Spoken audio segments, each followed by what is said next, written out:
Okay, Calc, this is section 6.1, antiderivatives. This is pretty much the reverse of what we've been doing for derivatives. And we've already kind of talked about antiderivatives in class a little bit before, but this is one of my favorite sections. It's kind of like learning the power rule and the quotient rule and the product rule and the chain rule all over again. This is the equivalent of the power rule, though. So this is going to be one of kind of the easy sections. This is very similar to learning the power rule, but in reverse. So I'm going to show up here kind of what's going on. If we start with an original function f of x and we take the derivative, we get f prime of x, or y prime, or dy dx, however you want to call it.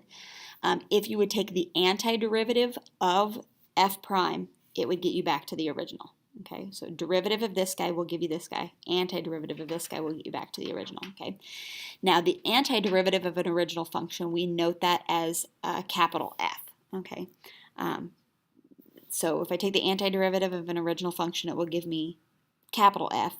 If I then take the derivative of that capital F, that will give me the original function. So it's kind of like goes in a circle.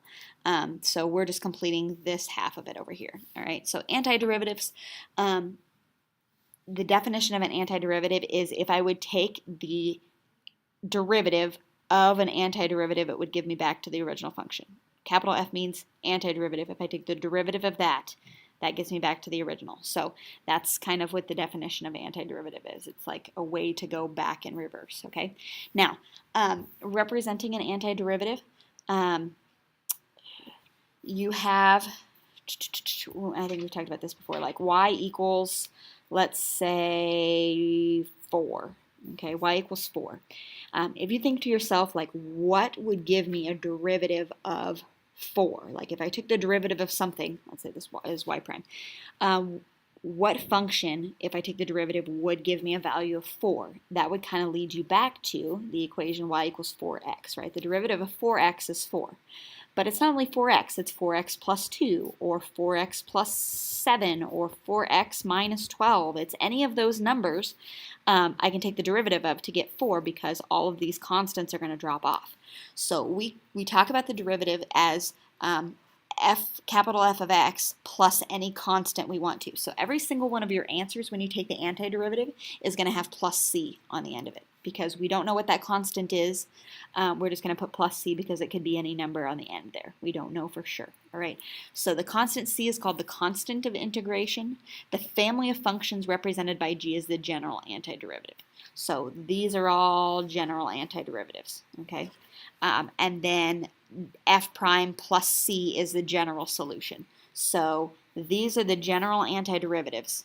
Okay, the general solution for this would be just 4x plus c. That's the general solution. This is all kind of notational stuff that's not really terribly important, but just it's kind of good to know. So constant of integration, these are all general antiderivatives. This is the general solution, is 4x plus c would be my original function. Okay, so solving a differential equation, this guy, in a similar way as we just did this one up here, y prime equals 2. Again, you're thinking to yourself, what do I take the derivative of to get me 2? And it would be the original equation 2x, but not only 2x, it could be 2x plus anything. So we're just going to write 2x plus c, and this is going to be your derivative. Okay. Anytime you take the derivative, you put plus c on, or antiderivative, excuse me, you put plus c on the end of it. Okay. Now, notation for antiderivatives. So this is another, I swear I didn't make this word up, anti-differentiation, or an indefinite integration is what it's called. So if you see the word integration or anti-differentiation, they just mean find the antiderivative. Okay, integration is going to be a word that you see a lot. Okay, so the way that we note that is with this little integrand symbol right here. Okay, so they're going to write this as, like this problem up above here, they would say, what's the antiderivative of 2 with respect to x? That's how they would write that. Okay, this means take the antiderivative with respect to x. Okay, antiderivative with respect to y would look like this, and instead that would be 2y plus c. Okay, but this one is 2x plus c. So it just tells me, like, this is the name of your variable. This is what we're calling it. Okay, so this is the notation they would use to do this function up here. So the integral that looks like a tall, skinny s of 2 dx, right? Okay, on the back side, they've got some basic integration rules. So this over here is finding the derivative. This over here is finding the antiderivative. So the derivative of any constant is 0. So I'm going to give you an example up here. The derivative of 2 is 0. All right, so going back, flipping over to this rule, if I'm taking the antiderivative of 2 with respect to x, that's going to be, or excuse me, the antiderivative of 0 with respect to x, that's going to be any constant. Okay, we don't necessarily know that it's 2. It could be any number. So the antiderivative of 0 is just a constant, all right? Down here, this is saying the derivative of kx. That means like the derivative of 3x is just 3. So the antiderivative of 3 with respect to x is 3x plus c. Okay, so it's like we're going backwards. We're writing one from one to the next, okay? Now, this next part is saying that, let's say I've got 3 times, I don't know, let's say I have 3 times x squared. 3 times x squared. Well, this is a bad example. 3 times x squared. I have a constant out in front, so your k is out in front. All you do is you take the derivative of x squared and multiply it by 3, basically is what this is saying. So the derivative of x squared is 2x. So we just take 2 times 3, and that gives us 6x. So that's basically what this is saying. The constant doesn't change at the constant. You just multiply out in front. Okay. So this one over here is saying that, and this is an important rule. You might want to put a star by it. If I'm taking the antiderivative, let's say of x squared, or excuse me, of 3x squared. Wrong. I want to do the antiderivative of 6x. The antiderivative of 6x is like taking 6 and the antiderivative of x with respect to x. Okay, I can pull that 6 out in front. Remember this rule because we will have this quite a bit. This 6 just kind of gets in the way of me taking the antiderivative, so I just pull that 6 out in front because it doesn't do anything to my derivative or my antiderivative. I can just lump him out in front until I get this taken care of, and then I can just multiply by the 6 in the end. Okay. I'll teach you down here in this rule how to do this antiderivative of x, okay? All right, this one says that if I have 2 functions that I'm adding together, like let's say x cubed plus x squared, those are 2 separate functions. I just take the derivative of x cubed, which is 3x squared, and I add that to 2x. So it's just like taking each derivative individually and then just putting a plus sign in between them, or a minus would work the same, okay? This one is saying, well, if I'm taking the antiderivative of, let's say, 3x squared plus 2x, that's like individually taking the antiderivative of 3x squared plus the antiderivative of 2x. So I can separate those into 2 pieces, okay, and just take them one by one. All right. Now this is the general power rule. So what I did up here with the 3x squared, let's do. Let's say I have x to the 4th power. Okay, the general power rule says that you're going to bring the 4 down in front, and it's going to be x to the 3rd power. Okay, this is what the power rule says. The n comes down in front, and then you subtract 1 from the exponent. Okay, now this is the equation that you need to remember. 1 over n plus 1 x to the n plus 1. Get that set in your mind. 1 over n plus 1 x to the n plus 1. This is the reverse of the power rule. This is how you undo the power rule. It looks kind of complicated, but it's really not. Okay, so I'm going to take 4x cubed, and I'm going to reverse it. All right, so I look and I figure out what n is. Okay, n is your variable out, or your degree, I guess. N is your degree. So n in this case would be 3. So what I do is I take 1 over n plus 1, 1 over 3 plus 1, and then I leave my 4x there. And then instead of subtracting 1 from the exponent, I add 1 to the exponent, 3 plus 1. Okay, so 1 over n plus 1, I leave this piece to the 3 plus 1 power. All right, so what that's going to give me is it's going to give me 1/4 times 4x to the 4th power. Well, 1/4 times 4 is just x to the 4th power, and that's what I get back to. So kind of like taking the derivative of x to the 4th becomes 4x cubed. The antiderivative of 4x cubed, when you do this process, becomes x to the 4th power. That sounded like a kind of a long process to do that over and over and over again, but just like the power rule, once you do it so many times, you'll be an expert at this formula here. So 1 over n plus 1, x to the n plus 1. Oh, shoot. And then I took the antiderivative. I forgot to put plus c. Always, always, always put plus c. Okay. All right, so there's 5 examples here. Maybe we'll do all of them. We'll see. But the first thing that you want to do is you take your original integral and you want to rewrite it. So kind of like what we do before we do the power rule. I'm going to take this and write this as x to the negative third power dx. I'm going to write that as, flip it to the top. Okay.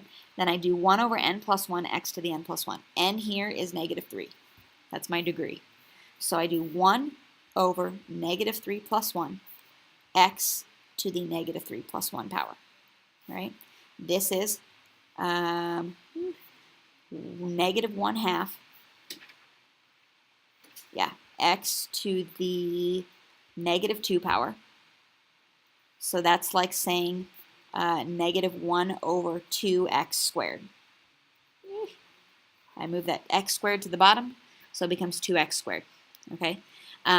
Another good thing to do is if you are confused, you can take the derivative of this guy and see if it turns back into x to the negative third power. If I take the derivative of this guy, multiply the negative 2 down in front, negative 1/2 times negative 2 goes away, and this is x to the negative third power, so I'm back to where I started from.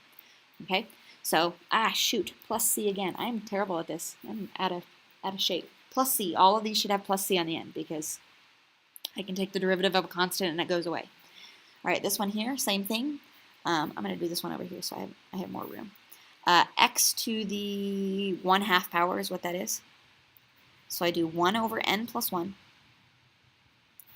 x to the n plus 1. So that's what he will look like.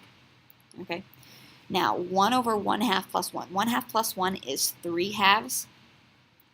3/2. So this 1 over 3/2 becomes 2/3. And this is x to the 3/2 power. Okay, that's what he will look like. Just go ahead and leave him as 2/3 x to the 3/2 power plus c. And that's okay if you want to leave your exponent as a fraction. Okay. If you go back through here, 3/2, and you take the derivative, 3/2 down in front, we'll cross this out, and it'll be x to the 1/2 power when you subtract 1. Okay. So I'm going through these super, super, super fast, but as you do these, it will become easier. All right.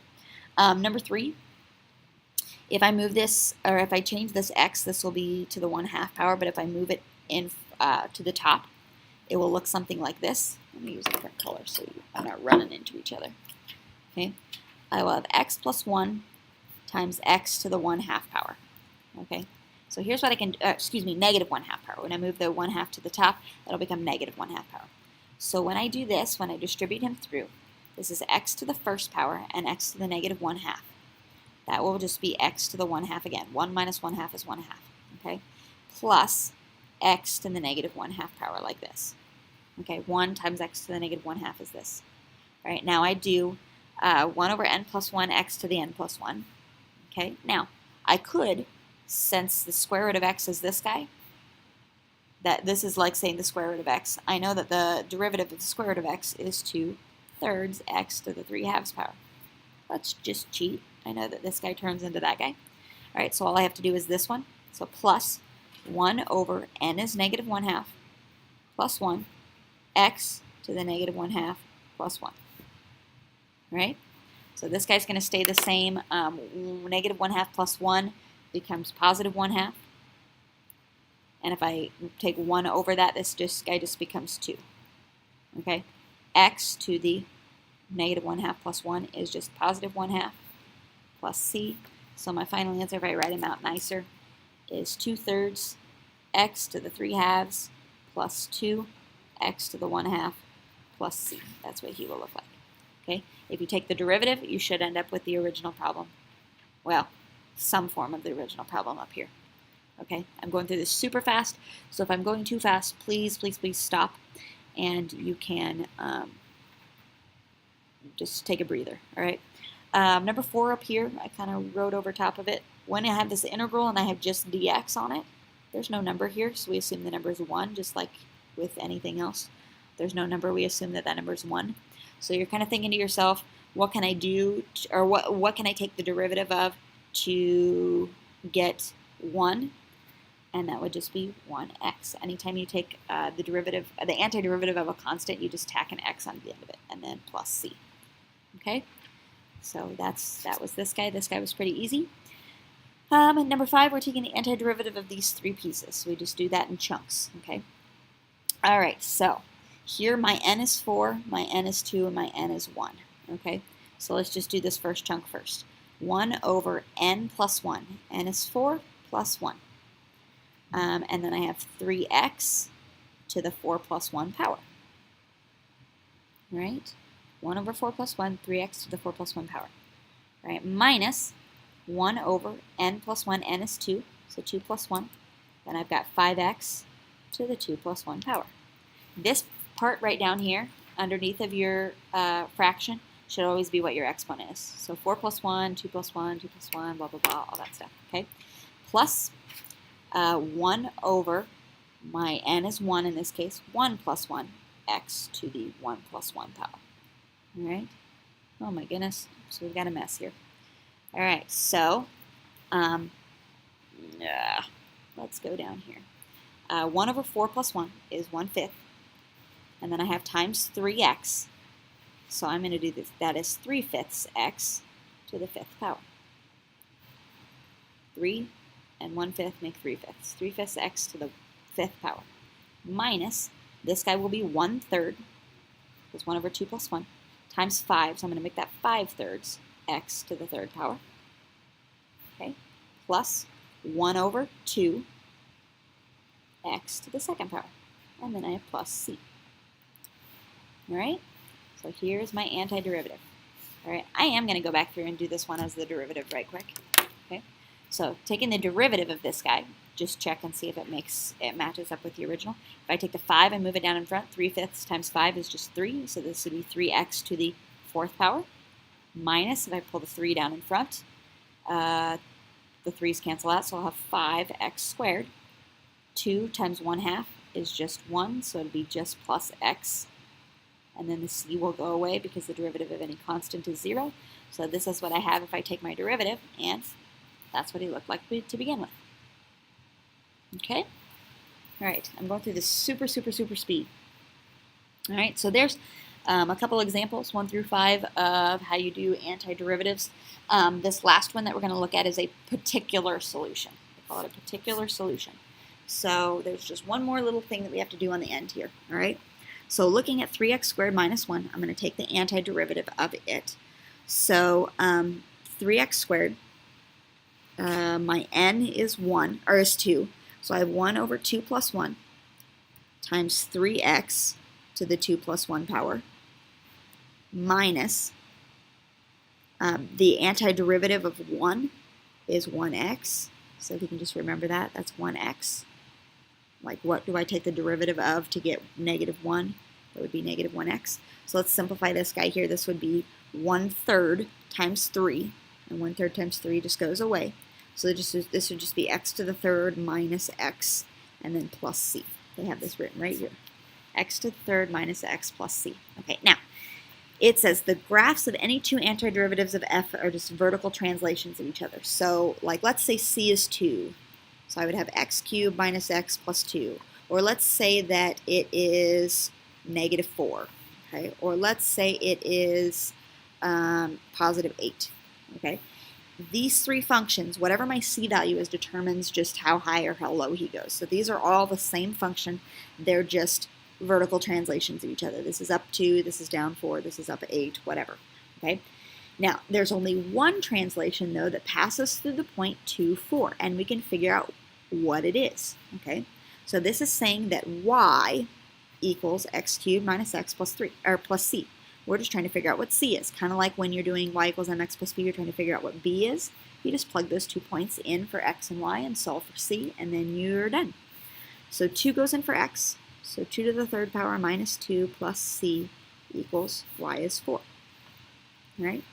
2 to the 3rd power is 8. 8 minus 2 is 6. So I've got 4 equals 6 plus c. And if I subtract 6, c is -2.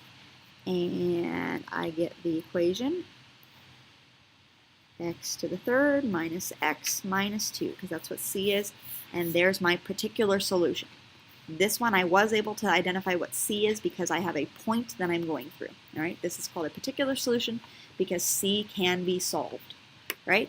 I know I went through that super fast, but feel free to back up and go through any of those examples again. I've got a mess here. So there you go.